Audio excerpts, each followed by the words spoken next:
அவனுக்கு பிடிக்கல. தாஜ்மஹால் நடிக்கும்போது கூட you are wasting please I want to direct I don't know.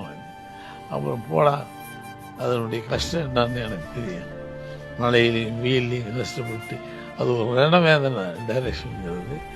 ஈஸியாக உட்காந்து ஜாலியாக நடித்து சம்பாதிச்சுட்டு போ. அவன் ஒத்துக்கலை. கடைசியில் சுசீந்திரனை ஒரு நாள் சொல்லுங்க, பையன் சொல்கிறது நியாயம் தானே அப்படின்னா, என்ன சுசீந்திரன் என் ஃப்ரெண்டு, இவனும் சொல்கிறானே, இவனும் என்ன சரி பண்ணி பார்ப்பேன், ஆனால் இவனுக்கு என்ன தெரியும் அப்படின்னு நான் நினச்சிட்டு இருக்கேன் பைத்தியாரத்தனமாக. அதுக்கப்புறம் படம் பார்த்தப்பட்டாலே தான் சம்திங். படம் முடிஞ்சு நான் ஃபுல் காப்பி பார்க்கல, நான் வேற நடிச்சிருக்கேன். அதுலேயே எனக்கு கொஞ்சம் கான்ட்ராடிக்ட். என்னை போய் இப்படி நடிக்க சொல்லு, அப்படி நடிக்கிறானே, நான் 1000 பேருக்கு நடிக்க சொல்லி கொடுத்துவேன்.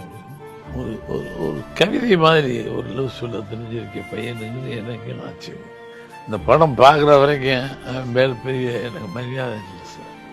நல்ல பையன், ஏதோ பண்ணுறான், போய் தொலை, ஏதோ டயட் பண்ணுறோம்.